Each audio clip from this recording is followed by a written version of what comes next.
Bem-vindos a mais um Panini Drops, e hoje eu queria perguntar pra vocês, quem aí sabe o que é a tal da Força Tarefa X?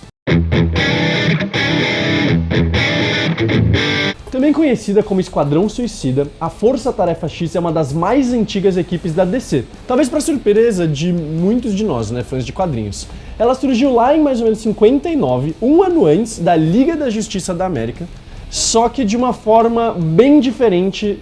da qual a gente está acostumado hoje em dia, Naquela época eles ainda faziam umas missões bem, tipo, Segunda Guerra Mundial, eram uns agentes especiais, não tinha nada de vilão, nem nada do tipo. Essa encarnação moderna do Esquadrão Suicida, que é aquela com a qual a gente está familiarizado, ela surgiu na segunda metade da década de 80 e durou uns 5, 6 anos, sendo escrita pelo John Ostrander, que é a fase mais clássica do Esquadrão, acho que mais ou menos 87 a 92. É nessa fase que a gente vai começar a ver essa super equipe de super vilões, às vezes meta-humanos, às vezes só com super habilidades, que nem o Pistoleiro. E é também nessa fase que vai ser criada pela primeira vez, obviamente, a Amanda Waller, que, para quem não sabe, é uma figuraça da política dos Estados Unidos, que é a idealizadora por trás do Esquadrão Suicida. Ela que resolveu organizar essa equipe com esses vilões, teve que fazer todo um lobbying, vira e mexe, tem umas brigas políticas mesmo dela com o governo, ou às vezes dela com o Batman, com outros personagens do universo da DC, mas basicamente ela é super badass, sem poderes, e ela fica controlando esse esquadrão, que basicamente serve como uma força secreta por trás do governo para fazer missões assim,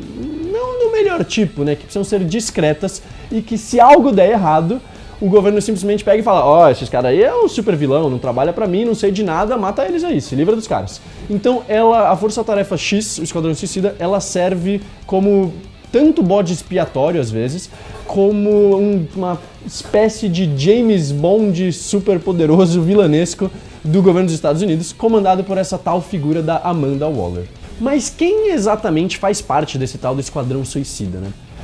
Bom, a formação dele muda muito, porque o nome de Esquadrão Suicida não é exatamente à toa, então vira e mexe tem algum personagem que já fez parte dele morrendo. Mas alguns dos nomes mais ilustres e importantes dentro da formação do Esquadrão são, por exemplo, o Pistoleiro, que é interpretado pelo Will Smith no filme agora. Tem também o Tigre de Bronze, tem na formação mais recente o Parasita, o Flash Reverso, o Arraia Negra, o Capitão Boomerang, é um cara das antigas que reaparece nos 952, a gente tem o Yo-Yo, o Tubarão Rei, que é mais ou menos o correlato do Crocodilo, que acho que nunca fez parte de fato do Esquadrão, ou pelo menos não de uma forma assim muito longeva, mas que está ocupando o espaço dele lá no filme. A gente tem outros caras como o El Diablo, que é um dos mais interessantes membros do Esquadrão, que inclusive aparece no filme e ele sempre, quando ele tá lá, ele traz uma dinâmica diferente, porque ele não é exatamente um super vilão, assim, ele já foi mal, ele é um gangster mexicano e tal, mas ele teve uns problemas na vida dele, no passado, que colocaram ele num caminho, numa busca de redenção, bem diferente daquilo que é o caso da maioria dos outros membros do Esquadrão. A gente vê, inclusive no filme, mas várias edições dos quadrinhos são dedicadas, não só às missões, mas a explorar essa parte mais psicológica por trás dos membros do Esquadrão.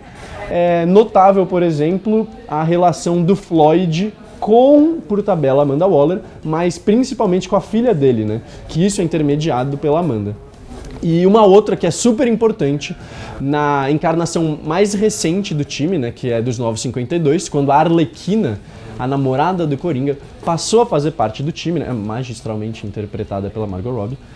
que nesse momento o Coringa começou a ficar importante pro Esquadrão Suicida também. Não dentro do Esquadrão, mas como parte tanto do passado quanto do presente da Arlequina e, consequentemente, do presente do próprio Esquadrão Suicida. E falando do Palhaço do Crime, como todo mundo gosta muito, é fascinado por esse super vilão da DC, eu não podia deixar de recomendar pra vocês, especialmente quem ainda tá entrando no mundo dos quadrinhos, algumas HQs especiais para você entender ou entrar e mergulhar nesse mundo deturpado do personagem. Lá na década de 80, mais ou menos próximo de quando foi criado o próprio Esquadrão, a gente tem a Piada Mortal, escrita pelo Alan Moore, e logo depois o Asilo Arkham, escrito pelo Grant Morrison. Uma das grandes histórias do personagem, essas duas, Mais pra frente, a gente tem também o Coringa, do Lee Bermejo, junto com o Brian Azzarello, já nos anos 2000 e tanto. E também mais recente, a gente tem a história dos Novos 52, que se relaciona um tanto com o arco da Arlequina dentro do Esquadrão, que é a morte da família. E é justamente dessa grande fase da DC, que é os Novos 52, que a gente está trazendo para vocês esse primeiro encadernado em capa dura do Esquadrão Suicida Chute na Cara, com as 7 primeiras edições lançadas da equipe lá por volta de 2011, né, quando começou mesmo os Novos 52. Dentro dela, que a gente vai ver a Arlequina entrando pro time, e não só ela, mas vários outros membros aproximam a formação daquela que a gente consegue ver agora nos cinemas. Bom, a Arlequina vai ter o Pistoleiro, né, interpretado pelo Will Smith, o Tubarão Rei, que nem eu falei pra vocês, que tá meio substituído pelo Croc, o El Diablo, super importante, super relevante, tanto dentro do quadrinho quanto na própria história do filme. A gente tem alguns outros membros que não aparecem, que são, por exemplo, o Aranha Negra, a gente tem também o Voltaico, o Capitão Boomerang e vários outros, né? Que nem eu falei pra vocês, a equipe ela vai mudando aos poucos, mas a essência dela nessa fase e também no filme, né, é justamente o Pistoleiro e a Arlequina. E é legal a gente frisar pra vocês que o Esquadrão Suicida é uma equipe muito diferente daquelas com as quais a gente tá acostumado, né? Eles não são super-heróis, eles não querem ser super-heróis, não tem nenhuma pretensão de fazer heroísmo, eles são totalmente egoístas, eles são eficientes e eles são brutais, cara. Eles matam, não estão nem aí, praticamente não têm consciência, né? Salvo uma ou outra exceção às vezes. E, cara, eles querem diminuir o tempo de prisão deles, não morrer nas missões e se livrar logo dessa coisa toda de Esquadrão Suicida, tipo, ficar indo pra um monte de missão maluca que não tem nada a ver com o que eles realmente querem pra eles. Bom, eu espero que eu tenha ajudado vocês a entender um pouquinho mais sobre o que é essa tal de Força Tarefa X. E pra quem tá curioso, seja por causa dos filmes, seja por causa dos quadrinhos, quem tá empolgado com os dois, quer saber mais sobre todos esses personagens, esse grupo super diferente, a gente tá lançando agora, né, o Esquadrão Suicida Chute na Cara. Vai ter a continuação saindo ainda esse ano. E a gente tem 2 mensais também, uma focada na Arlequina em específico, e uma outra que é o do novo Esquadrão Suicida, que é aquela formação que eu falei pra vocês que tem tipo a Raia Negra, Parasita, Pistoleiro, Arlequina, Flash Reverso, etc, né? Ela também vai mudando, que nem é o comum, é a regra com o Esquadrão Suicida. Lembrando sempre que tem diversão, tem Panini, e semana que vem tem mais drops. Espero ver vocês por lá, pessoal. Falou!